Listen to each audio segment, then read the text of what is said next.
नमस्कार, times of Swaraj में आप सबों का स्वागत है और मैं हूं संतोष सिंह। शपथ ग्रहण के 20 घंटे से अधिक होने को है, लेकिन मंत्रालय किनको क्या मिलेगा वो तय नहीं हो पाया। हो सकता है कि खबर चलते चलते मंत्रालय की घोषणा हो जाए, लेकिन बड़ा सवाल यह है कि इतना माथापच्ची करना क्यों पड़ रहा है और किसके लिए करना पड़ रहा है। सुबह से खबर चल रही थी कि केरल से एकमात्र बीजेपी के जो सांसद जीत के आए हैं गोपी जी, वो मंत्री पद का शपथ तो ले लिए हैं, लेकिन मंत्री बने नहीं रहना चाहते, वो अपने पद से इस्तीफा देना चाहते हैं। जंगल में आग की तरह ये खबर फैल गई, तरह तरह की चर्चाएं होने लगी। स्वाभाविक तौर पर इतना बड़ा वो हीरो है, उसको आप राज्य मंत्री का झुंझुना थमा दिए हैं, तो उसको कहाँ से अच्छा लगेगा। लेकिन चलिए, अभी गोपी जी ट्वीट करके कहें कि ना ना ना ना, ये मीडिया वाला आप बात चला दिया है, मतलब कुछ भी हो मीडिया वाले पर ठिकरा फोड़ देना है। अजित पवार का हाल देख ही रहे हैं। वैसे समस्या इनको अपने सहयोगी एनडीए पार्टी से नहीं है, समस्या इनको बीजेपी के अंदर है। इतने हैवी वेट लोग मंत्री बनाए गए हैं, शिवराज सिंह चौहान, खट्टर साहब हैं, राजनाथ सिंह हैं, गडकरी हैं, जेपी नड्डा है। आखिर इनको मंत्रालय कौन सा देंगे, यही समस्या है ना। और जो अगर मंत्रालय देने में अगर बाएं दाएं हुई, कुछ बात हुआ, तो फिर खेला तो होगा, क्योंकि बीजेपी अब पहले वाली बीजेपी नहीं है। क्योंकि मोदी को लेकर जो बातें कही जा रही थी वो भी बातें अब नहीं है। जिस तरीके से 10 वर्षों के दौरान मोदी और शाह ने बीजेपी के उन नेताओं को व्यक्तिगत रूप से अपमानित करने का काम किया है, हिसाब तो चुकता होगा इसी धरती पे न। कोई ऊपर नीचे स्वर्ग और नरक में थोड़ी चुकता होता है, सब कुछ चुकता होता है इसी धरती पर। तो चुकता होने का वक्त आ गया है। मोदी के कमज़ोर होने का इंतजार हर कोई कर रहा था। राजनाथ सिंह के बॉडी लैंग्वेज को आप देख ही रहे होंगे, गडकरी को देख ही रहे होंगे। जेपी नड्डा भले अब मंत्री परिषद में शामिल होकर अपने आप को बचाने की कोशिश कर रहे हो, दोनों तरफ पानी मार रहे हो, लेकिन शिवराज सिंह चौहान ने तो अपनी ताकत दिखा दी है। खट्टर भले उनके साथ रहे हैं, तो ये अलग बात है।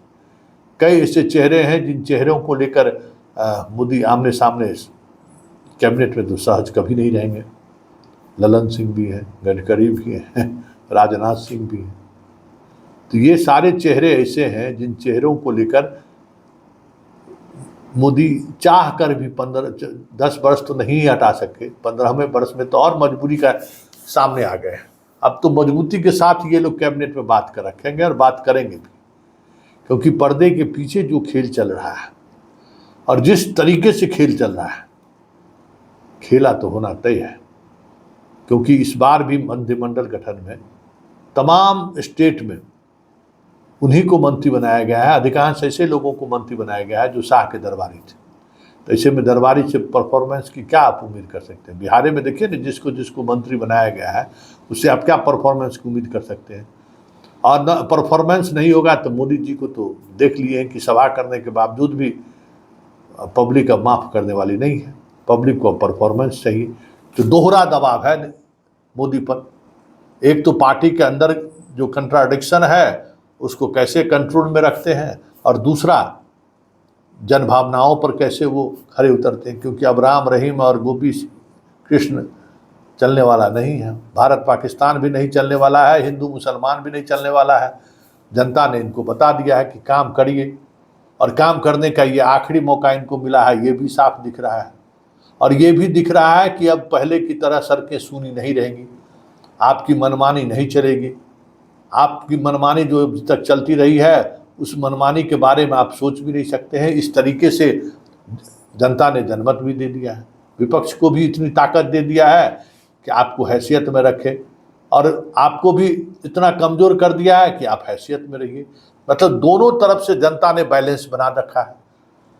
और जब बैलेंस की बात होगी तो मोदी और शाह को समस्या बैलेंस से ही है, क्योंकि वो तो निरंकुश तरीके से शासन व्यवस्था को चलाया है।